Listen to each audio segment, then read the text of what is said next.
Assalamu alaikum wa rahmatullahi wa barakatuh. Alhamdulillahi alladhi hadana lihadha wa ma kunna linahtadiya laula an hadana Allah. Wassalatu wassalamu ala ashrafil anbiya'i wal mursalin wa ala alihi wa sahbihi ajma'in wa man taba'ahu bi ihsanihi ila yawmiddin wa ba'd. Naam, katika kuendeleza mada yetu ya kuzungumzia falsafa tiba hijama na tukiwa tukielezea elementi 4 za uhai wa mwanadamu. Leo tutaielezea elementi ya 4 ambayo ni maji, kwa maana ya water, kwamba mwili wa binadamu umebebwa na maji. Kwa mwili wa binadamu umebebwa na moto, mwili wa binadamu umebebwa na damu, mwili wa mwanadamu umebebwa na udongo, mwili wa binadamu umebebwa na maji. Hizi ni elementi 4 za uhai ambazo ni muhimu sana katika mustakabali nzima wa afya ya mwanadamu.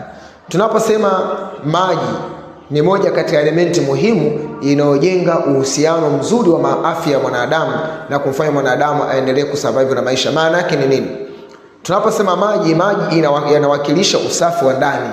Yaani usafi wa ndani kama figo, ini, bandama, mfuko wa chakula, utumbo mkubwa, utumbo mdogo, maeneo yote ya ndani ili aweze kupata usalama yanahitaji usafi, na usafi huu unatokana na maji. Ndio maana Mwenyezi Mungu Subhanahu wa Ta'ala akasema waja'alna minal ma'i kulli shay'in hayy, kutokana na maji tukajalia kila kitu kikawa hai.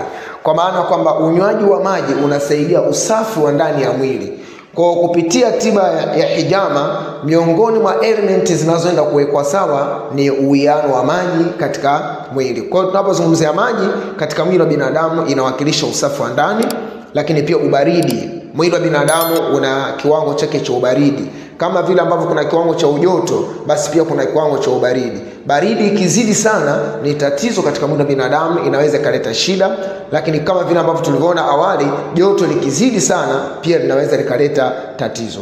Lakini pia maji yanawakilisha unyevu. Mwili wa binadamu una asili ya unyevu, sio mkavu. Ukitazama macho, ukitazama kinywa chako, masikio na kila kiungo katika mwili kimejengwa katika hali ya unyevu. Huu unyevu ndio unaofanya wewe binadamu uweze kusurvive. Mwili ukiwa mkavu inaweza kusababisha kuumwa kwa misuli, mawenge kwenye kichwa, lakini pia maumivu ya tumbo, kutokupata choo kizuri, kuonyesha kwamba wewe una udhaifu wa maji katika mwili wako. Ndio maana mtu anatakiwa anje maji kwa kufuatana kiwango cha uzito wake katika mwili kwa kila siku, kwa kiasi ambacho atakuwa anatakiwa kunywa kwa mujibu wa uzito wake. Wastani wa chini ni lita 1 mpaka lita 1.5 kutegemea na uzito wa mtu, na wastani wa juu ni lita 4 kama na 0.5. Kwa maana hiyo tunapozungumzia maji tunazungumzia pia inawakilisha unyevu katika mwili, lakini pia hisia, ile hali ya hisia ya mwili, kupata hisia ya kitu. Yani unahitajika uwepo wa maji katika mwili. Kwa maana hisia, mtu hata kama akikugusa, amekufinya, unapata hisia kwamba kuna mtu amenigusa. Maana yake uwepo wa maji una msaada mkubwa sana kufanya mfumo wako wa hisia uweze kufanya kazi vizuri. Kwa hiyo uwiano huu wa maji ama elementi ya maji inapokosa uwiano ulio sawa katika mwili, kuna madhara yanaweza kutokea. Miongoni mwa madhara yanaweza kutokea ni kupata matatizo ya figo. Chunguza watu wengi wanaoumwa maradhi ya figo, chanzo chake ni kutokunywa maji. Unakuta mtu asubuhi anaamka na soda, mchana uko na soda, jioni uko na soda, huko anakula vyakula, maji hani, anakojoa. Huyu kwa vyovyote lazima itafika mahala figo yake itachoka.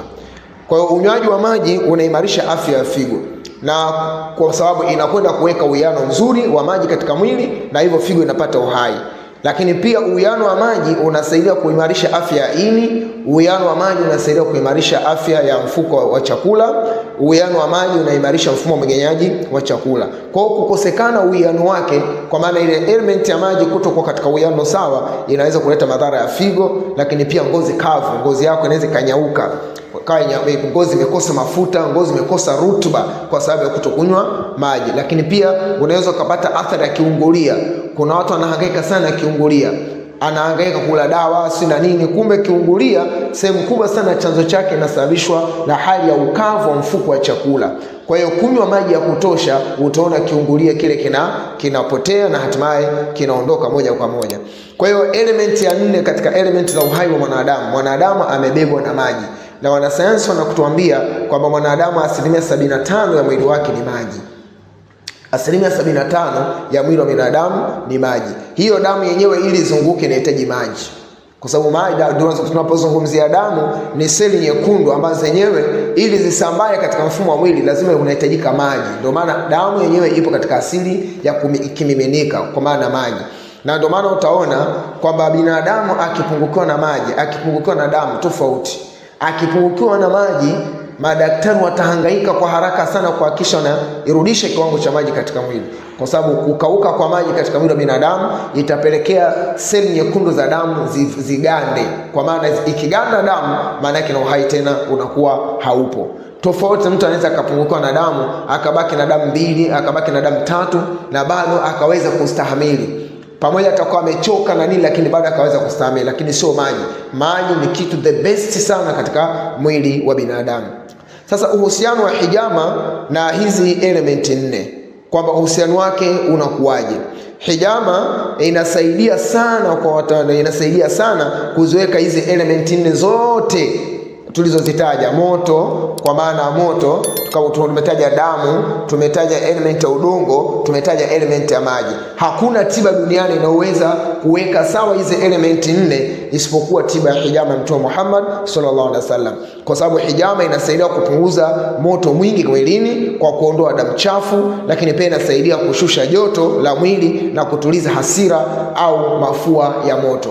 Lakini pia hijama inasaidia sana kuboresha mzunguko wa damu, kwa maana oxygen husaidia mishipa ya damu kupumua vizuri na kuongeza oksijeni ya kutosha mwilini.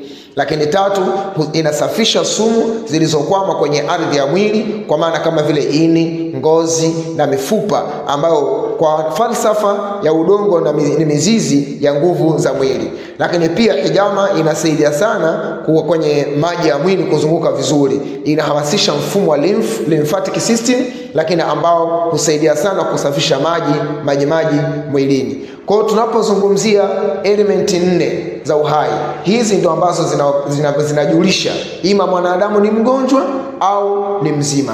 Kwa hiyo ukimwona mtu ni mgonjwa, maana yake ujue katika hizi elementi 4 tulizozitaja haziko katika uwiano wa sawa.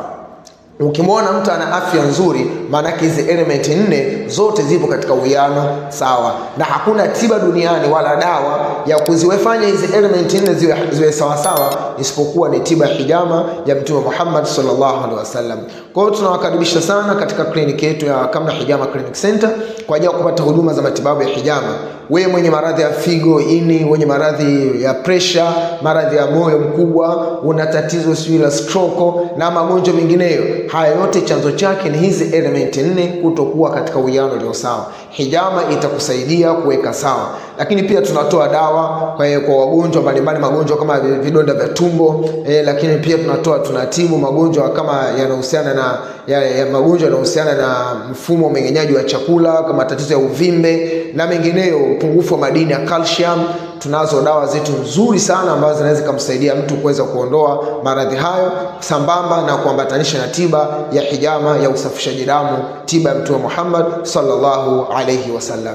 Ni mimi mkurugenzi wako wa Kamna Hijama Clinic Center ambayo inapatikana hapa Chanika, Dar es Salaam, ndio makao makuu yetu. Lakini pia tuna branch yetu ama tawi letu maeneo ya mkoa wa Mtwara, wilaya ya Masasi pale mjini, nyuma ya kwa yatima. Ukifika pale pia Masasi unaweza ukakutana na ofisi yetu ambayo inatoa huduma katika viwango vizuri na katika mazingira mazuri na salama. Lakini pia tunafanya training, mafunzo kwa wale ambao wanahitaji kujifunza tiba, basi wanaweza kaja kujifunza tiba hii kupitia programu yetu ya Kamna Hijama Training Academy. Ukapata mafunzo makini kutoka kwa wataalamu wetu waliobobea katika fani ya tiba, hatimaye ukawa mjuzi mzuri wa kuweza kufanya tiba kwa jamii, hatimaye kuisaidia jamii kuondokana na utumwa wa maradhi na kula madawa mara kwa mara. Kwa mawasiliano 0717 51 91 11 au 0764 70 64 48. Kufikia hapo, wabillahi tawfiq. Wassalamu alaikum wa rahmatullahi wa barakatuh.